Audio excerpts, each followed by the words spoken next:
పాపభీతి లేని పామరత్వము బట్టి, దైవప్రీతి లేని దారి బట్టి, మానత్వం అడిగే మానవయందు విశ్వశాంతికిదియే విప్లవంబు. Because of the lack of fear for sin in human beings and lack of love for God, there is decline of morality in society, and that is the reason for the lack of peace in the world. It's very simple. This is all that is required to be done. Papa bhiti, daiva priti, sanghaniti. Papa bhiti is fear of sin, that if I do something wrong, it will not only harm me, it will harm everyone around me also. Papa bhiti, I shall not do that because it will not only harm me, it will harm everyone around me. Why should I do that? Not because police will come after me, not because I'll be jailed, not because there'll be a fire which will be lodged against me, but out of simply a sense of love and responsibility for all humanity. I'm a part of this society and I must be responsible. And why? Because I love the humanity. I don't want to destroy each other. I want everybody to live in harmony and peace. Let all be healthy. Sarve bhavantu sukhinaha. Why? Because I believe that God is in all. And I am responsible and answerable to that God at the end about all that I have done, said and thought in my whole life. So Daiva Priti is the only source. Force will not work. And when these two are together, morality in the society, people following their own dharma. Dharma, morality, I am not even saying niti, I am saying dharma. Because niti is the outer reflection of the inner dharma. If your love is there in the heart, your policies will be full of love. Niti is but a set of codes or policies or a law. But dharma is the inner essence, who I am. And if I behave in accordance to my dharma, all my niti will be correct. Therefore, dharma, swadharma, swadharmo, nidhanashreya. Swadharme nidhanashreya means even if I have to follow my dharma and die, it is better that I die following my dharma than to not follow. That is the power of one's own dharma. One must do what is to be done. And what is to be done? Daiva priti, papa bhiti. Love God and fear sin. If all of the world just gets these 3 sentences right, there will be peace in the world. There won't be scientists creating weapons, warfares. There won't be politicians amassing wealth at the cost of the innocent people. There won't be industrialists, abusing the nature and the resources for the sake of gaining some money. There won't be any harm to anyone in the world because everybody has understood Daiva Priti is the supreme, therefore Papa Bhiti must be there, and naturally it will lead to morality. This is so simple, that's all is needed in this world today. To say it is so simple, 3 sentences altogether, not even full sentences, 3 phrases, 6 words in total. Daiva Priti, Papa Bhiti, Sanghati. That's all is needed for the Vishwa Shanti. But unfortunately, humans have deviated so much from this original idea. So when our grandfathers and grandmothers would say, don't do that, God will be upset, generally they will threaten you, God will punish you. Whatever it was, they were afraid of committing sins. Because they knew of a higher life. They knew this life does not end with this physical departure. Our karmas will pursue us till the end of the earth, like that nakshatraka. He will not leave you. Whatever happens, this karma will come behind us. That's why I was saying the other day, కఠిన తపస్సులే చేసిన కానీ, car అడవులకే పోయిన కానీ, కులదేవతలను కొలిచిన కానీ, ఏదైనా చేసిన కర్మ దాటి వశమా. At the end, can we overcome or can we conquer our karmas? We cannot. This karma will chase us till it exacts everything that it's supposed to get from us. It will torture us, it will trouble us, it will make us sad, sorrowful, it will show us hell, whichever way you put it. This won't leave us. So this karma is nothing but papa or punya. Good karmas or bad karmas. Punyam, if you keep doing, there is no reason for you to be sorrowful in your life again. Never he will. Nabibeti kutasyaneti. The one who knows, does no wrong, never has to fear anybody, never has to be afraid of anything. Never. Because we have never done wrong. Why should I be afraid? Suppose I have never made a mistake. I can put my head high and walk. Who can point a finger at me? Because I never made a mistake. Mistake means fear. Therefore, not making a mistake is not possible by our own individual strength. It requires tremendous divine support to not make a mistake. Alone, if you think you can deal with the things, not possible. Pandavas could not have won the war without Krishna.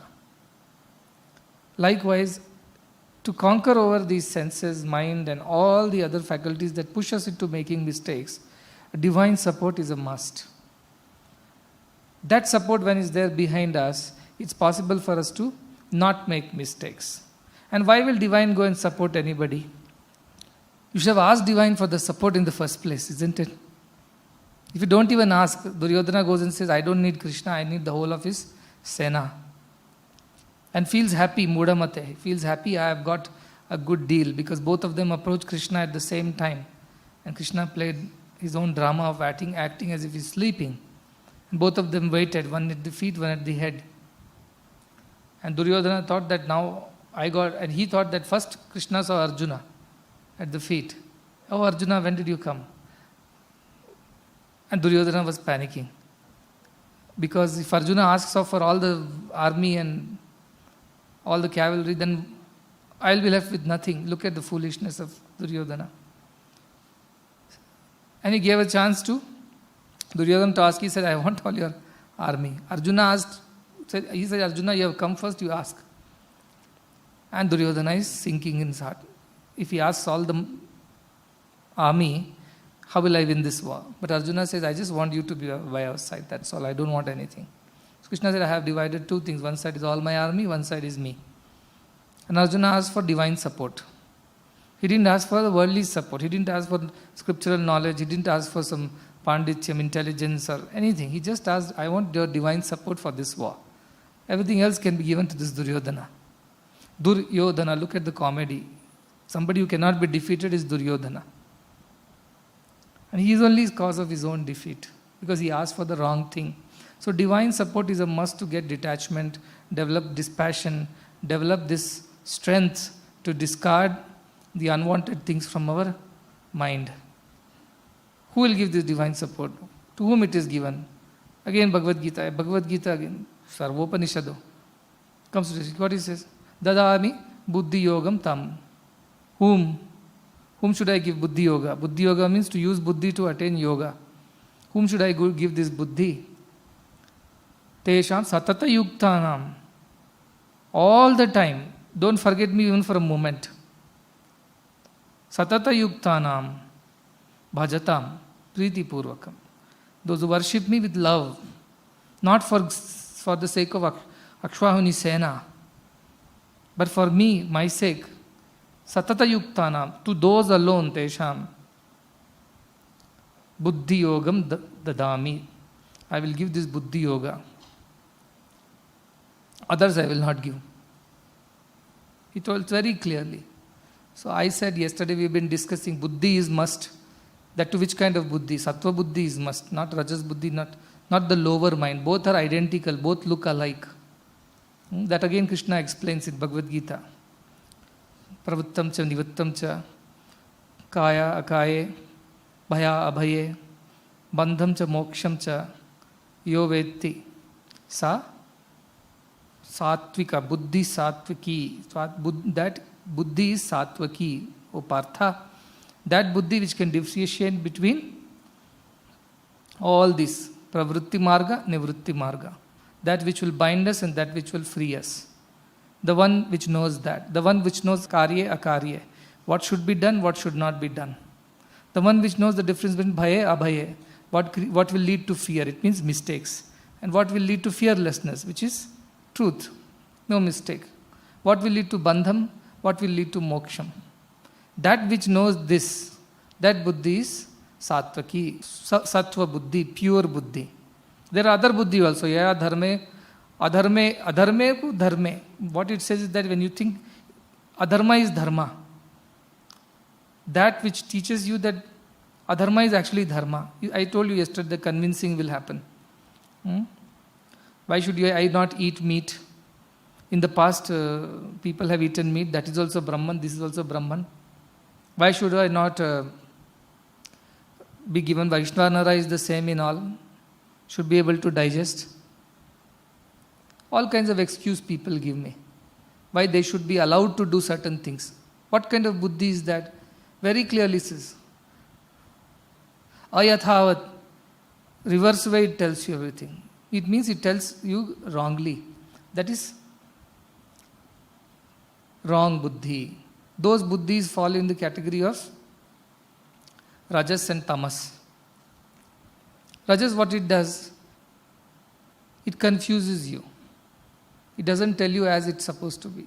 It tells you the wrong thing. That is the lower mind. And tamas, it tells you to do adharma. It doesn't even tell you wrongly. It says just do wrong. Don't even think of doing right. Viparitamcha. Everything it tells you opposite. That is the buddhi, which one? Tamo buddhi. So Rajo buddhi, at least, it is unable to differentiate between dharma and adharma. But Tamo buddhi, what it does, it simply tells you adharma is the right thing to do. Don't even bother about discriminating and thinking more. Just go ahead, murder. Just go ahead, do as you please. So these kind of buddhis are there in us. So we want good buddhi. How will we get good buddhi? Satata yuktanam, bhajatam. So continuously you have to remember God. God, give me the good buddhi, sad buddhi. Give me the right kind of discrimination, right kind of thinking, so that I am able to take the right decisions. I don't make a mistake. That is very important. That is what is at bhakti. Here it comes, bhakti becomes very important, because without bhakti it's not possible to get rid of bhukti. Our individual strength is not enough to deal with our minds. That whole, you have to command the entire divine power which is at your disposal. You have to call upon Krishna. Please come and do something about this. Otherwise this mind is going to destroy me. It convinces me somehow or the other that everything what I am doing is okay, it's perfect. Rajo buddhi I have. Sometimes it even convinces that wrong things are perfectly fine. It is okay. That kind of buddhi I should not have, Bhagavan. Make sure that my buddhi is discriminating and chooses the sattva buddhi manayam. I am able to choose as it's supposed to be. Dharma, adharma, karya, bhaya, abhaya. Bandham, moksham, pravittam, nivrittam. I should be able to choose correctly. That prayer you should send out to God. Otherwise, by yourself, if you think you can achieve this and win the war, then you are like the foolish Duryodhana. Your name may be Duryodhana, will be Suyodhana you will be, because you can be killed easily by the senses and the mind. So you have to, that is what Kathopanishad Yama said, Preyo Shreyo, both will come in front of you. One is very pleasurable, nice and pleasant to the senses, quick and instant enjoyment. But eventually eternal sorrow it gives you. And the other one is that instantly, if you see in that moment, it may look like difficult, it may look painful.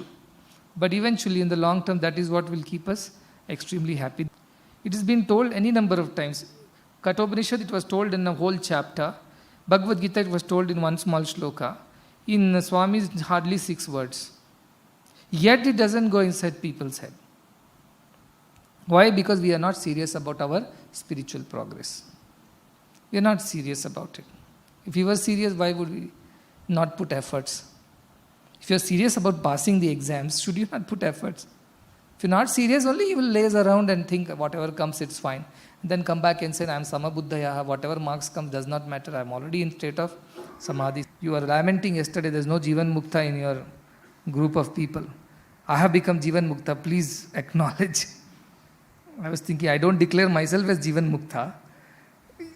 And here is somebody says that Swami, I have given all my controls to you and I am a Jivan Mukta now. Avigyatam vijanatam, vignatam avijanatam. The one who says, I know it, he does not know it. The one who says that I don't know about anything about it, actually is the one who knows it. So that is the buddhi. One day people decided that they are already Jivan Muktas. That is buddhi. How it can, that is the mind. How it can easily convince you, you know what, I have given up everything, I am here, I am doing some sadhana in there, I have already become Jivan Mukta. As long as no negative things come, go and irritate him a little and all the Jivan Mukta will come out of him. Irritate him a little bit. Go and say a thing or against what he or she thinks. or do anything which is against what is Shri. As long as you don't touch them, all will look angels. Scratch them, the beast comes out, as Vivekananda says. So this Jivan Mukti is not as straight as what it sounds like. I may make it sound very simple to encourage you that it is in yours, it is like a gooseberry on the palm and it is easily achievable. Never say you can't. I will encourage you like this, because the moment examination, class starts, the teacher comes and puts a long face and says, it's a very, very difficult subject, I don't know how many are going to pass. What kind of teacher is that? So he will tell it's very easy, you should put efforts, I will explain to you, you put efforts, we will pass. All of you will get good marks. Some courage you develop, some kind of a motivation. So that is why God will come and motivate you again and again. So Krishna says that what have you to do? Buddhi yogam upashritam. This buddhi yoga, you upasana, you follow that. Buddhi yogam. How do I follow this buddhi yogam? Why? What will I get out of this buddhi yogam? Krishna only says, mat chitta you will get. Your mind will get completely absorbed in me. Satatam bhava. Buddhi yogam upashritaha mat chitta satatam bhava. Continuously you will be able to absorb your mind in me. Now you will say, which is first, chicken comes first or egg comes first? Just now you told, the one who continuously thinks of me will be granted buddhi yoga. Now you are saying, the one who gets buddhi yoga only can think of me continuously. Which comes first? Which comes second? You may ask me like that. It's like asking which came first, chicken came first or egg came first? Which one came first? Truth is that it does not matter. If you develop continuous thinking, your buddhi will get sharpened. And if your buddhi gets sharpened by continuous thinking, you will continue to think continuously. Both are self-fulfilling. Both help each other. But what you can do, one shloka comes before buddhi yogam. It says, you should be a good devotee. Mat chitta, madgata prana, bodhayanta parasparam. All the time talk about me. Let's not talk about unnecessary things. Bodhayanta, about God you talk, about good things you talk. Keep satsanga. Kathayantischa mam nityam tushyanti cha ramanti cha. Talk about me, think about me, discuss about me, so that your mind is at least forcibly put on me. On its own, it won't want to go. But because I came to satsang, what choice do you have other than think about God at this time? Because you came to the satsang. Naturally, you are listening to something good or thinking of something good. If you did not come to satsang, let's say you're sitting in your room, would you be thinking of God with the same intensity and attention now? Maybe some of you would be lying down sleeping, some of you might be eating, somebody would have gone for a nice walk, somebody would have been just lazing around doing nothing, and somebody might be engaging in something wrong too. But because you forced yourself into a satsang at this point in time, or came voluntarily, or came with joy and enthusiasm, whichever way, you came to a satsang, job done. Job done. Because, see, when Buddha's disciple one day sat in meditation and woke up, that's what Nitya Shanti told. And he said, I have got a great idea, understanding. What is it, Buddha asks? He said, I have understood that satsanga is half the job done. Half of it is done if you have satsanga. And Buddha said, no, satsanga is full job done.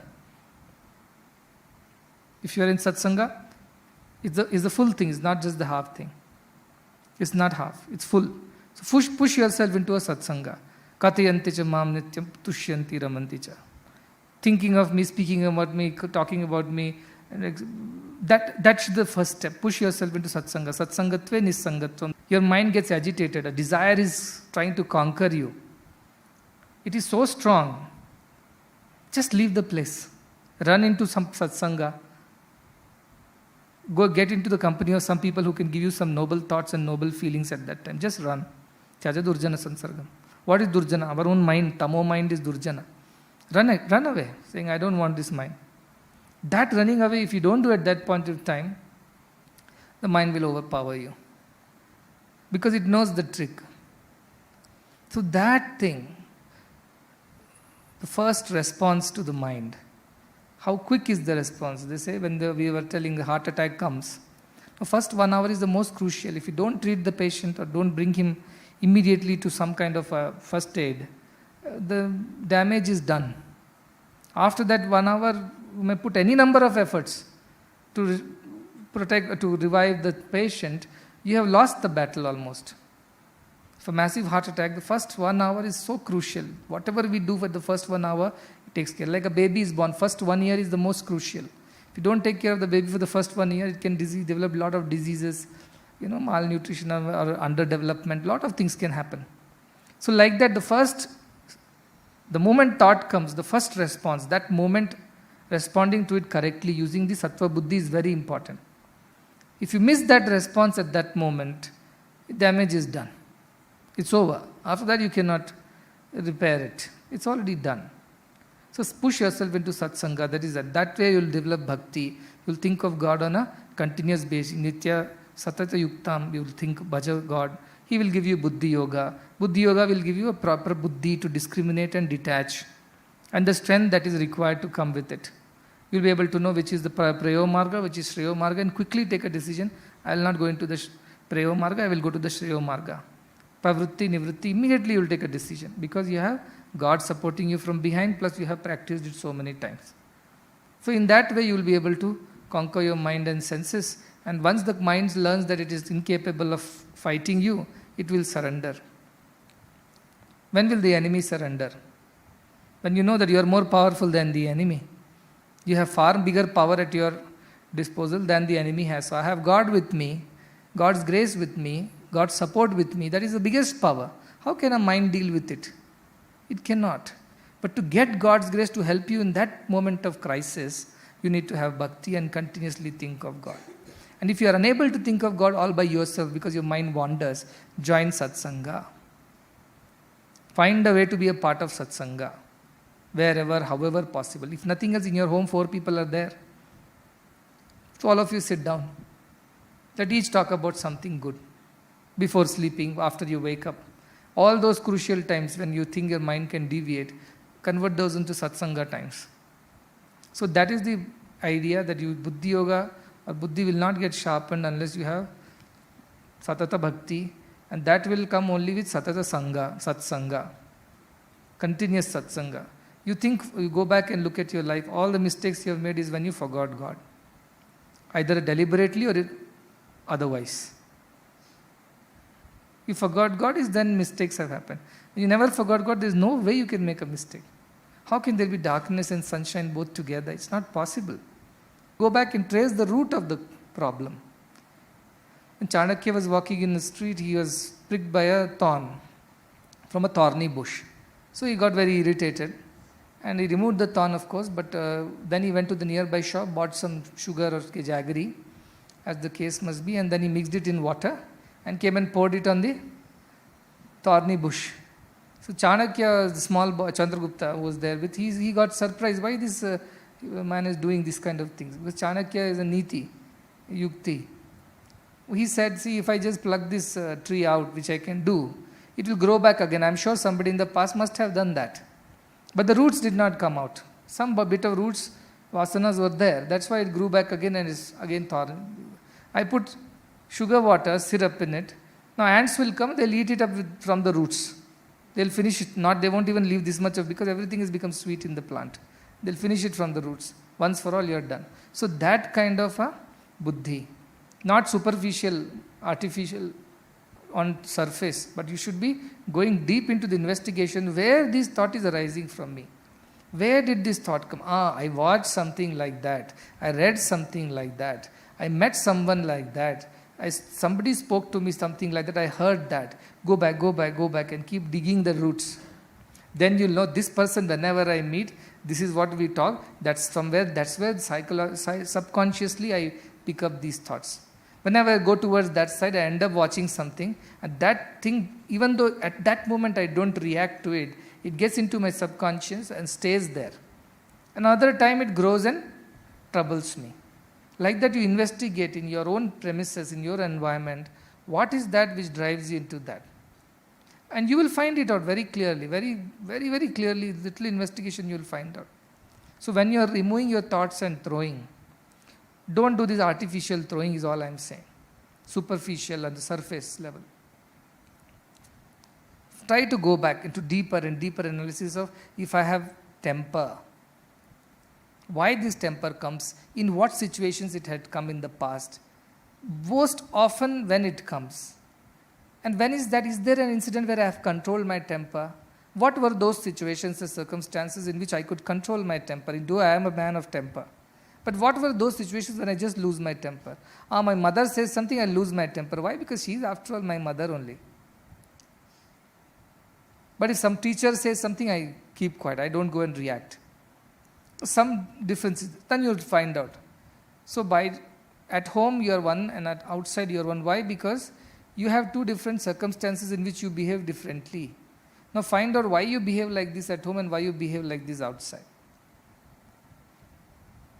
Because at home, you can be yourself. You can be the demon that you want to be. Outside you can be the angel. People's perception. But it means what? If you were really an angel, how can you be a demon at home? It means you are not an angel. There is that problem. It may not surface in a certain circumstance and situation, but it is there as the seed, as the root is there, which comes out in the other circumstances. The one for whom it does not come out in any circumstances, he has become nirlipta. He has become vimukta. He has got rid of it from all points of view. For him, there is no more coming of it again. Because that has got burnt into this jnana, this investigation, vichara, has taken care that it has gone to the roots and uprooted it once for all. So you should go and dig. You should go and dig deep into investigation. Because it's not about today you may say, Swami, today I worked hard, I thought of all those 10, 20 things which are troubling me, and I have simply mentally made an effort that I am no more associated with, that is not me. Na me dvesha rago, na me lobha moho, na mado naiva cha matsarya bhava. I have done exercise today, Swami, I have thought of all those things and I have discarded them. But has it really gone away from the roots is the question. Dvesha, when does this dvesha come to me? Under what situation? In whose presence? Then dig that and identify that root. Now I understand. My dvesha comes when I meet this person or I am in this situation. Otherwise I am generally not having dvesha. My raga comes only under these particular circumstances. Otherwise raga is not coming. Moha comes for these things and these people because of a reason that I saw this object with somebody else and I also developed an attachment towards it. I also wanted it. So go back and start analyzing where at least in your present memory, where the roots are. Where it has begun. Everything finally will go to ego only, that is given. Ahankara is the ultimate root for everything else. It is, rather you call it is the soil on which everything grows. All the negativity grows. So ahankara, you get rid of it, that will go one by one. But that is, ahankara can be lost only in sakshatkara. Brahma with Brahma Yoga. There is no other way of losing ahankara. Deha bhavam to daiva bhavam. But why I am taking you step by step. This vichara you must do. Where is the origination of this thought? Was I born with these thoughts? Did I develop it at some point in time? Under what situation? Simple example give, some kind of a raga comes to you.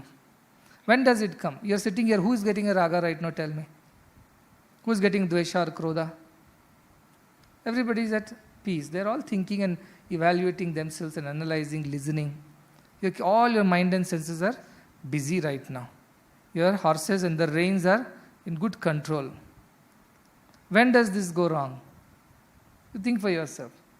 When you forget God and remember something else. If you forget God and remember nothing, still it is okay. But what is happening? You forget God and instantly remember something else. That's when the trouble begins. Now go back and trace your own originations of where it has come from. Last month my friend got married. I am still a bachelor. You live in Bangalore, you'll know all these pressures. So where the thought came? It came because you compared yourself with somebody who last time he got a new car and I have no idea. I have nothing right now. Or he got this or he got that. That somewhere the origination has come from there. Somebody has fueled that thought in your head. So who watered it? Avoid such a person, avoid such a company. Reading also you should be careful. Because you are eating not only through your mouth, eating through your ears, eyes, nose, skin, all in graha. You are accepting it, accepting the thoughts from outside. So that's why indriya nigraha, to control them. Graha is called. Why? Because you accept. Nigraha means not accept. How to do that? Satsanga, as I said, the best is satsanga. Even at your home, even anywhere. As you're walking, do some namasmana, do something. More troubles won't come. And whatever already is there, go to the root cause of it. Don't just superficially cut and throw it. After 1 week, it will come back again. That is why when somebody asks Ramana, is this bhakti and all this will help us to control the mind? He said, yes, it will help you to control the mind, but it will not help you to annihilate it. It will come back again. Annihilation of it requires vichara. First vichara is where is all coming from. And I want you to ultimately give, it's a foregone conclusion that ultimately it comes from your ego. Ego cannot be dissolved unless you realize divinity. This ego will always trouble you. That is the end result. Theorem is written. Ultimate peace of mind is the ego dissolves into divinity. Now you are only going through the steps to understand that, yes, it is true. Yes, it is true. That's all we are doing. How do we know mind troubles us? What is mind? It's a set of thoughts. What are these thoughts? Some of them are desires, some of them are impulses, some of them are instincts, some of them are intuitions, some of them are good, bad, ugly. Now next thing, how do I control this? How do I get rid of this mind? How do I purify this mind? Continuously I am doing satsanga and also we're doing vichara, viveka to remove all this. And now I'm using vairagya to get rid of it. No, this is not me. How do you get rid of it? It is not me. Suppose somebody else's clothes are lying in your cupboard, what will you do? What will you do? Why will you keep it in your cupboard? My question is that. You give to Dhobi all your clothes. He always brings somebody's clothes back to you. What do? Doesn't matter, wear it. But it should fit you. It should fit you. Ladies, I'm not saying saris fit everybody, but boys, it's not same size, length, breadth. So what will you do? No, give back my clothes. This is somebody else's clothes. It doesn't fit me. It is not mine. Will you not return it immediately? Like that, return these thoughts immediately. The moment they enter, these are not my divine thoughts. These are not to be mine. I am not associated with this. These don't belong to me. So what if they got in and they've been staying for so long? Let me discard them. Because these are not in accordance with my divine nature. Keep reminding yourself, you are divine, you are divine, you are divine. This is not in accordance with my divine nature. Therefore, I must discard these thoughts. Those who are practicing will obviously face trouble. I am happy that you face trouble because that is how it will be. I am happy that you didn't come and say, Swami, don't worry, I have become a Jivan Mukta, I face no trouble at all. I have faced trouble. Some trouble I have faced. Good. You're supposed to face trouble. That's why I told you. If you don't face any trouble, it means the mind has again tricked you.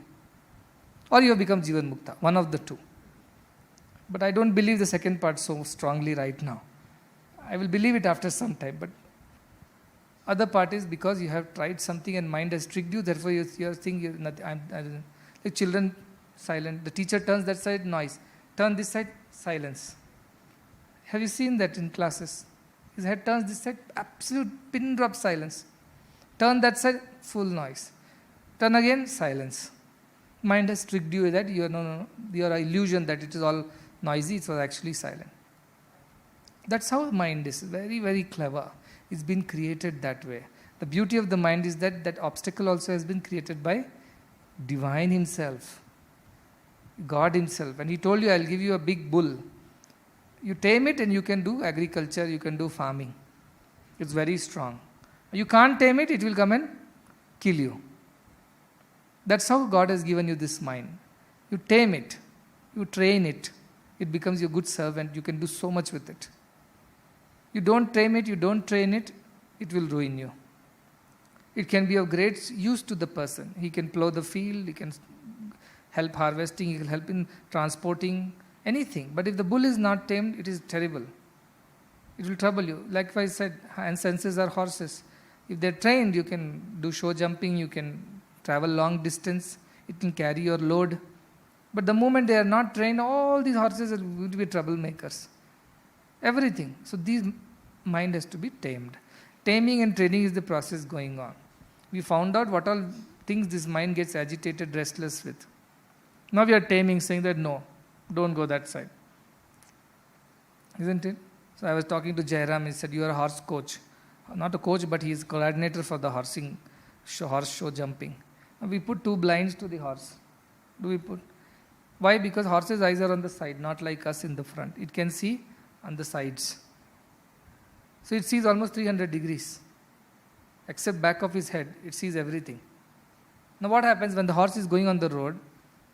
It sees things on right, things on left, things ahead. It gets tensed. Like you are driving, if you are seeing ahead, it's fine. Suddenly you start seeing on the side and this side, you get tense, you get confused. So this horse gets confused and gets wild. So they put the blinds for the horse, and that's how it can focus on the show jumping, whatever the obstacles, and it can jump accordingly and go. Suppose we had opened, you would have seen 6th class CBSE, 7th class CBSE, 9th class, everybody around, it will get scared. There are too many people over here. It will get confused, it will get distracted. So you kept the blinds. So Viveka and Vairagya are the blinds. It will help you not to get distracted and focus on your goal and jump over. But this is possible only in satsanga. So keeping good company, keeping good thoughts, good books around you. By your bedside, keep 2 good books. For some reason in the night you get up and some thought is troubling you. Anything, kama, krodha, lobha, loga, whatever, dvesha, mada. Pick up that book, open 2 pages and read 2 pages till your mind settles down. Close the book and keep it down and go to sleep. Can be done, isn't it? I'm not saying if you can do namasmarana, very good. Or meditate yourself to sleep again. Meditate yourself to sleep. Or do some namasmarana if possible. Or just get up from your place, walk around a bit and come back when your mind is more settled.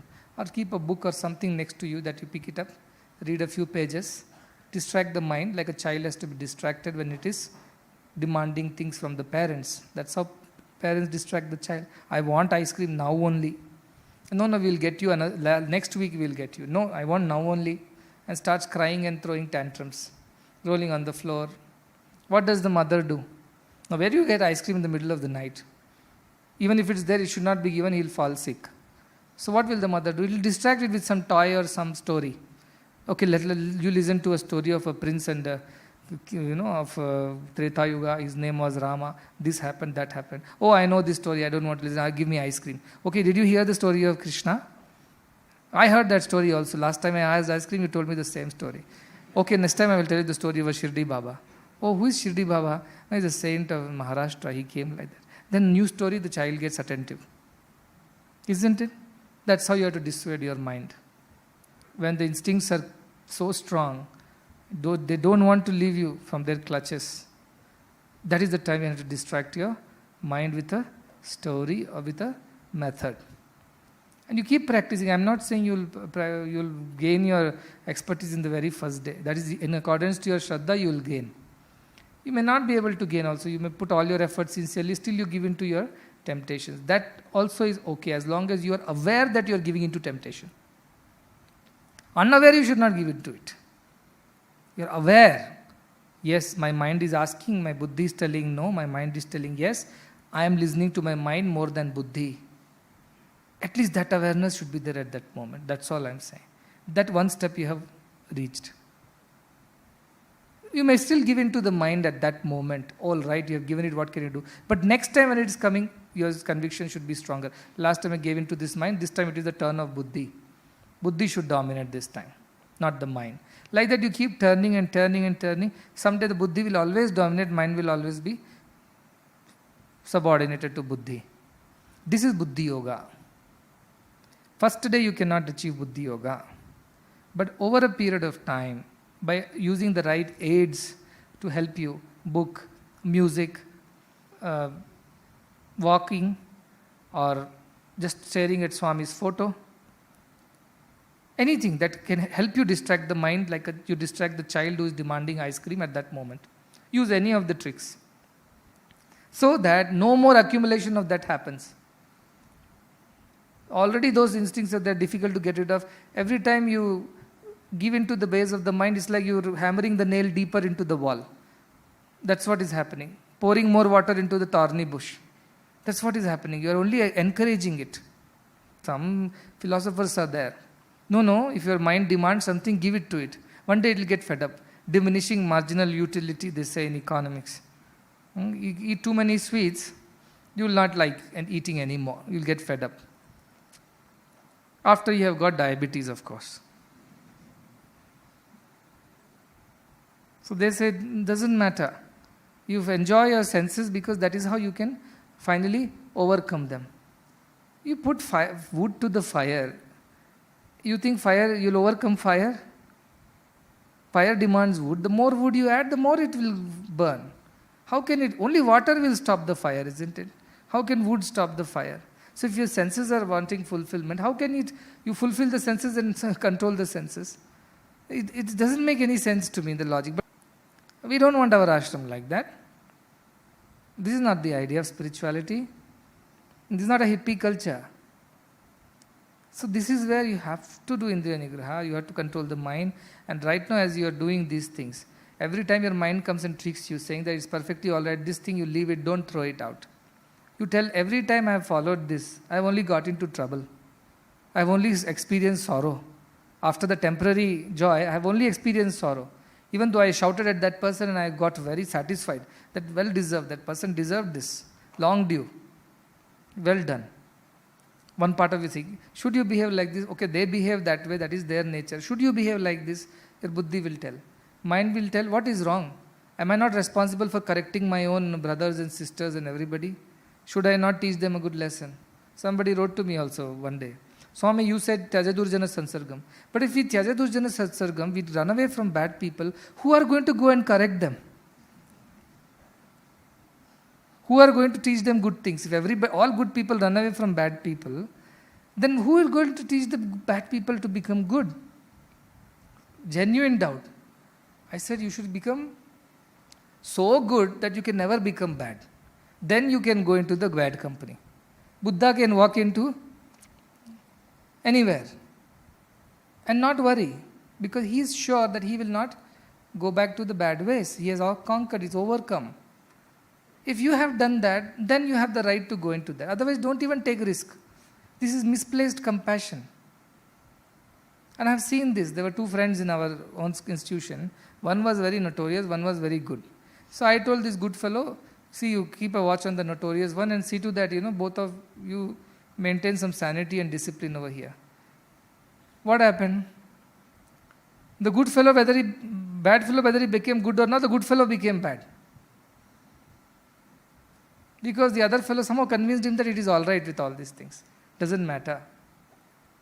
So what happened? It became reverse for them. It means what? You didn't have enough strength to brave that. Therefore, don't go into the bad company. Avoid it. Don't even think that you can go and do some good to them. No. That is why somebody asks, how do I help the world? Help yourself first. Forget the world. World comes next. First you help yourself. You yourself don't have enough strength to face the things. And you want to go and be seen as some reformer outside. First you reform yourself. And when you have had that kind of a courage and conviction and the strength, then you can take up anything. You don't know yourself, you want to teach others. How is it going to? Andhe niyamana yathandaha. Blind leading the blind it will become. Both will go and fall in a ditch somewhere. So don't try all these stunts. You think of first saving your own soul. In the sense, learning how to conquer your mind, keep matchitta, keep the buddhi absorbed in mind niveshyasi, into God. It is powered by God. Your buddhi should be powered by God. Then it has enough strength that you can discard things which you don't want. As I said, at the end of it, only final one desire should remain. And anything else should be just complementary to that desire. Desire should remain that I should know my truth. Because all problems end there only. One step before that is not the end of the problem. All problems end there only. When you know your divine self, vidyate hridaya granthi. All your doubts, all your hridaya granthi means the knots in the heart. It's a symbolism. Those painful, terrible habits that obstruct the free flow of your divinity. Those are the knots. A pipe gets knotted. Flow of water stops. Those knots are destroyed. Your heart, full, it flows again with divine feelings. Chidyante sarva samshaya. All kinds of doubts that you ever get will be destroyed in that Kshiyante chasya karmani. Your activity, in the sense, I am the doer. Not that activity stops means not that you will become a recluse. You may still do your activity, but why his karmas become less? Kshiyante means decline or get destroyed. Karmani, how can it happen? Because you are not the doer anymore. It's happening, but you are not doing. You know it very well. Tasmin drishte. The one who has seen that paravare, the one who has seen that beyond, alone can get rid of everything. For others, there is no way. You can, as I said, you can remove it as much as possible, but some root, some piece of it will be still there. The final redemption is only when you have become one with God. Nevertheless, at least these processes will help you to go towards becoming one with God. These are not the bushes on the way, thorny bushes. You cannot walk on this path. At least keep pulling out as and when you, so that your road gets cleared and you can walk to God. That effort has to be put. That is what I am saying. You have to go towards God. Your road is full of thorny bushes, obstacles. These are all those ideas that you have put in your head for a long time. Now you are removing them from the way. Because this is obstructing you from reaching God. These are all Hridaya Granthis. These are all you are removing because you want to reach God. So that is exactly the process right now going on. At the end of it, Atmritattvam Icchan, I only want to know immortality. I don't want anything else. Nachiketa said, I don't want anything else. Keep your attractions to yourself. Tavaiva vaha tavan nritya gite. Keep your dance and music to yourself. Don't entertain me with all that. Tell me what I need to know. And I will not settle for anything less. I will not settle for anything less. I want that or nothing else. Then Yama is so happy. I am fortunate. Ascharyo Vakta. The one who is speaking this truth like me is wonderful, is a great being. And who are you? Kushalan, I am Labdha. You, the one who is receiving this knowledge also is wonderful like you. Ascharyo Gyata, the one who gets this knowledge like you is wonderful. Kushalan Anushishtaha, the one who teaches this knowledge also is wonderful. Because only such a person who knows this knowledge can teach this knowledge. Otherwise you cannot learn from anyone. Very difficult. Shutvayamapi Bahubhi. A neat number of times to listen to it. You cannot get it. Any number of times. When it is taught by the Ascharyo Vakta, the wonderful speaker, the wonderful teacher. But you are also a wonderful Ascharyo Jnata. Ascharyo, you are also great. I am also great. Both are equally great. Greatness in the sense equally earnest, equally keen. To teach and to learn, it's a wonderful incident that has happened. This is what Yama says. Wonderful, an opportunity has come our way. There is an Ascharyo Vakta, Ascharyo and Kushala Labdha. There is Ascharyo Gyata, Kushala Anushishta. Both sides there is equal eagerness to teach and learn. What a wonderful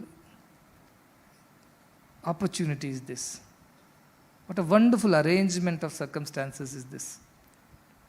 That is how Yama feels so happy having met Nachiketa, one deserving fellow who is not afraid of me, who is not tempted by my ideas, who is keen.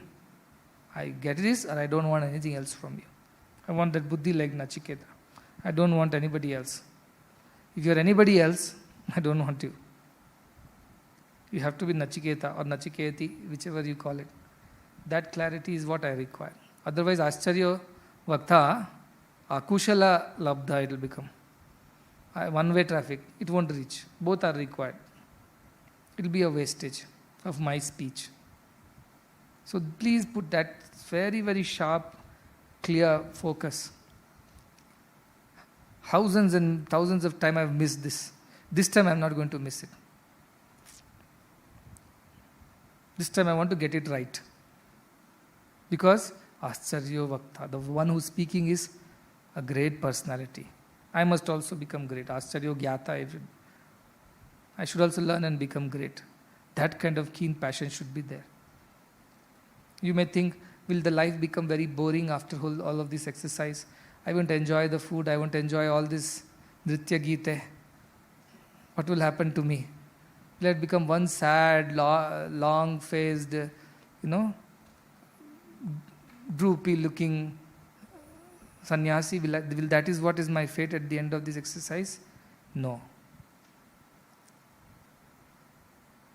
You'll be full of ananda. You'll be ever joyful. Even if your food is good, you're joyful. Food is not good, joyful. Things go your way, you're joyful. Things don't go your way, you are joyful. In every situation, you are joyful. That is what will happen to you. That is such an amazing gift of this effort. Lifelong of joy. Permanent joy. Ever increasing joy. Not the one which comes and goes, but comes and grows. That joy is yours. You'll continue to sing, you'll continue to act the way you have to do. You do everything with a clear awareness that all these things are being done as a part of my duty here. But I remain unaffected. That all is not me. I am the one who is watching all these being done. Drishya, Viveka. I watch myself sing. I watch myself eat. I watch myself sleep. I watch myself read. Like I watch this pillar or this pillow. That kind of discrimination will come. Yatra yatra mano yati tatra tatra samadhayaha. For such a person, wherever his mind goes, into any silliest small doubt of a 5th class, 6th class student you are clearing, to dealing with a huge trust issue, to developing some big building or buying a land, to dealing with your colleagues and elders, sarvatra samadhayaha. You'll always be in the state of samadhi, samabuddhi. So the end of buddhi yoga, the gift of buddhi yoga is samadhi, equal-mindedness. That is the gift of buddhi yoga, when you use the buddhi to attain this. And if you don't have any interest in this, nobody can help you. And I know some people are not interested in all this. They're very happy entertaining themselves. If we are singing bhajan, no, we are singing for Swami. What more do you need? Swami always said, if you sing for me, I will take care of everything. No, I didn't say that. I said, if you sing for me always, satatam, then I'll take care of you. Ananyas chintayanto mam. Tesham nityabhiyuktanam. So why don't you believe that you are nityabhiyukta? I am taking care this way also by teaching you buddhi yoga. Why should you not believe that? Why should you take the lazy path that I will lie around and my mother cat will come and pick me up? If you really have that bhakti, there is no doubt. Then you would have never sinned at all in these many days. If you really had that bhakti, you would have never deviated from this path. But if you have already deviated and there are possibilities of deviation, it means what? You are not that kitten bhakta. You are not the ananyas chintayanto. You are not the satatam bhajatam. You are so-so. It means you need this effort. It means you need this effort. So please put this effort. That is very, very important at this point in time. The end of it is so beautiful. The journey may be whatever. Happy, unhappy, easy, uneasy. The destination is beautiful. When you climb the hill, have you ever climbed any of these hills on top? At least Anandam Hill you have climbed. That is enough to tell you. Climbing is a huffing, puffing, hot sun, winding road. Effort is there. When you reach on top, beautiful view, nice breeze, and the mandir. So if Anandam Hill only is giving you this much of Anandam, if you climb up Nandi Hill, the view will be even better, you can see so far. That is even more beautiful, but climb also is going to be equally tough. But this climbing is a must. Don't settle down at halfway through the hill saying that this much view is enough for this life. Next life we will see. There is no guarantee that you won't doze off and roll down the hill next day. Definitely possible. So at least you should climb up. Okay? Children, how straight they sit when the movie is going on. Not one word from their mouth. Have you seen their interest? That's why when I watch these boys, I get so much of confidence. Hampi boys, when I watch them, Koppalampi, this unicycle they were. I cannot balance myself on unicycle. Can you? These boys, what focus, what concentration. He's only focusing on the unicycle. He's fallen, picks it up again, climbs it, and starts. And that too in an obstacle path, not even plain road. And not bothered, there are thousands of eyes watching. He's undisturbed, perturbed by anybody watching. His focus is, I must finish this course somehow. I fell off, I must pick it up and I must finish this. Only when he got down from the other side was he satisfied. That is the focus. So I get a lot of confidence. If these children can be trained early into this path, imagine what they will be, because their mind and their focus is so much. You can balance a unicycle, fall in front of thousands of people and not feel ashamed or afraid. As if obsessed by that idea to conquer the obstacle. He got up again and started again on that. It gave me so much of joy. I felt there is a Nachiketa over there. If only this sharpness of the mind is turned towards God, he can attain God. And he will not give up on the way. And before all the Kama, Krodha, Loha enter that boy's mind, which is, he is just 10 years, 12 years or whatever. Another 4 years, obstacles will be more. But at this point, if you can teach, that is why we should teach children early, young, so that they can understand. They know the theory very clearly, and practically also they know how to differentiate between wrong and right, and practice it also. It goes too old, then it becomes very difficult to learn. So that anyway, yours are still a good age, You can still learn at this age. If you go even further, it will become even more complicated, become more difficult.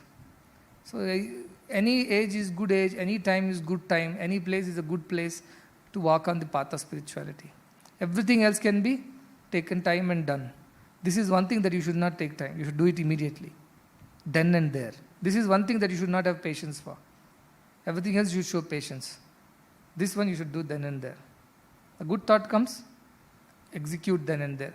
A bad thought comes, postpone till it's forgotten. And it dies a natural death. Good thought comes, then and there you should jump in. So if you wake up at 2 o'clock suddenly and then you don't know what to do with yourself, naturally it's a tamas time and mind will only go into the wrong side. Pick up a book. If you're not getting sleep. Mostly you'll get sleep because you work hard.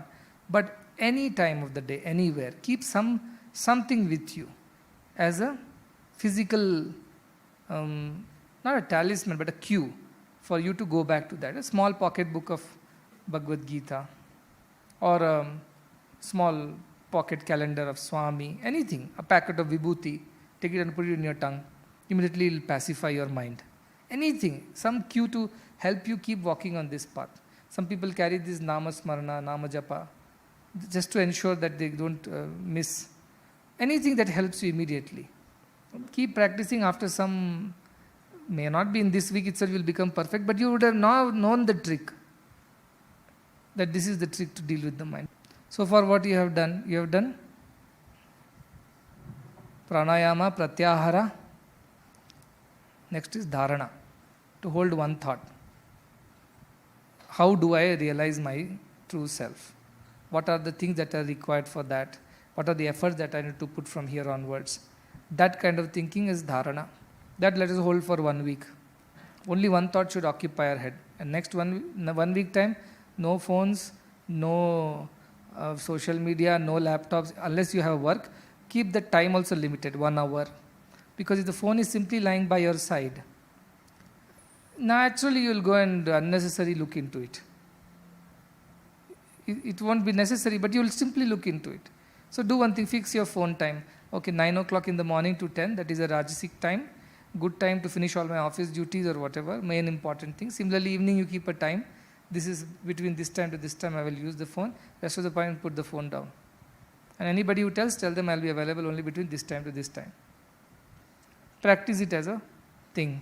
For 1 week you practice. You see how your mind can hold one thought. How capable your mind is. You will be surprised when you discover that all this was possible for me, I didn't even know. So like that you cut down. Mainly for elders I am saying, who have phones, and also youngsters who have phones. And any other distractions they have. Any other books you have in your cupboard, magazines, if necessary, just throw it out. Keep everything empty. If any time you get any, just go back. take a japmala, pick up the Sadhvaya book, just spend time on that. Simply go for a walk, sit down in the nature, do some seva, anything positive, but not the negative side of things, where mind can be drawn into the world and its worldly ways. Avoid everything.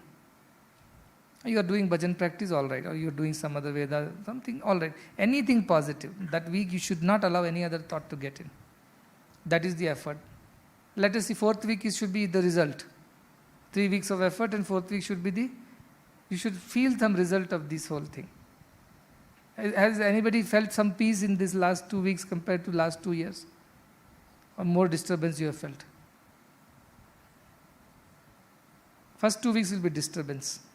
Next 2 weeks will be peaceful. When you clean your cupboard, dust is there, dust rises, gets into your nose, you cough. That is the first 2 weeks. Next 2 weeks, you have already got rid of the dust. It's quite clean now. Make sure the windows and doors are closed so that more dust does not come in. That is the next 2 weeks. Let us see how well you do. But at the end of it, again, I repeat, at the cost of repeating that, it's not enough if I go on speaking like this. Before me, hundreds and thousands of saints have spoken. But not everybody has become jnani. Why? Because the people who listened did not follow. Speakers did what they were needed to do. The listeners did not do. So because of that, they lagged. Because of that, they could not achieve. So this time, it should not happen that way.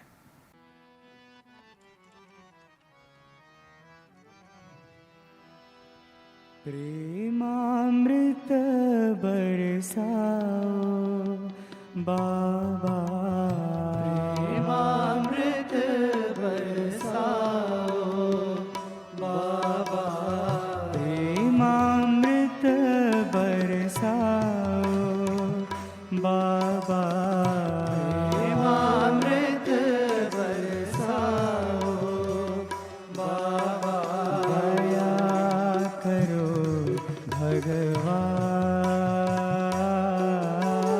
दया करो भगवान, कृपा करो भगवान, कृपा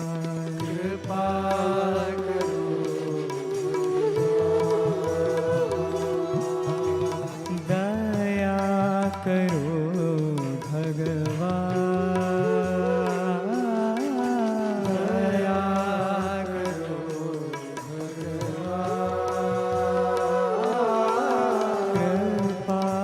करो भगवान,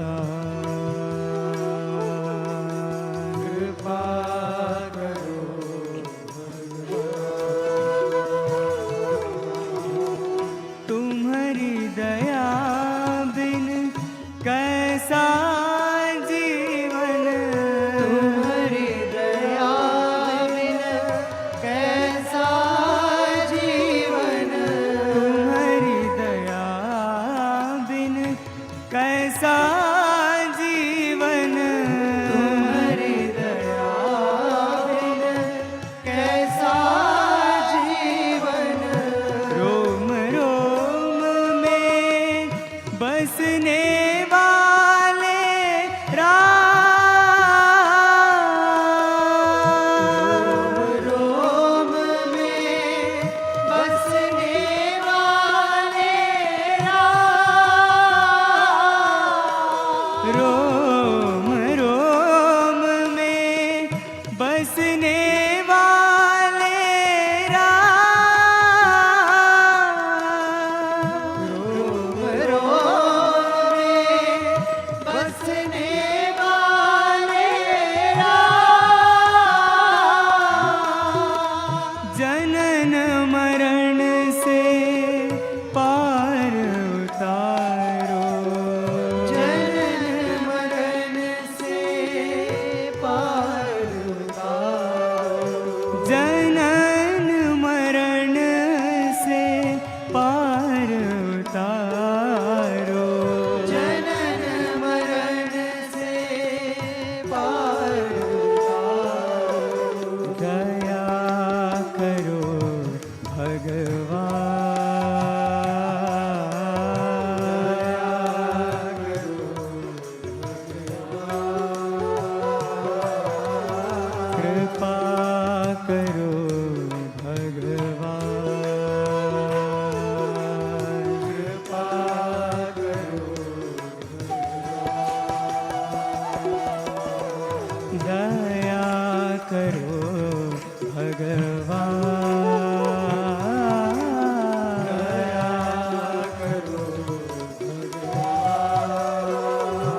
प्रेमामृत बरसाओ बाबा, प्रेमामृत बरसाओ बाबा, दया करो भगवान, दया करो भगवान, कृपा करो भगवान,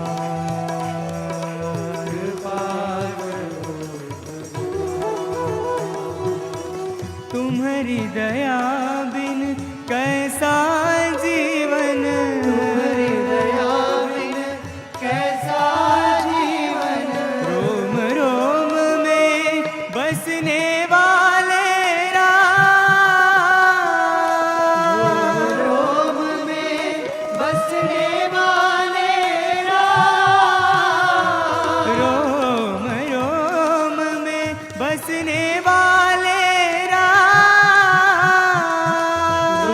रोम में बसने वाले राम, जनन मरण से पार उतारो, जनन मरण से पार उतारो, दया करो भगवान,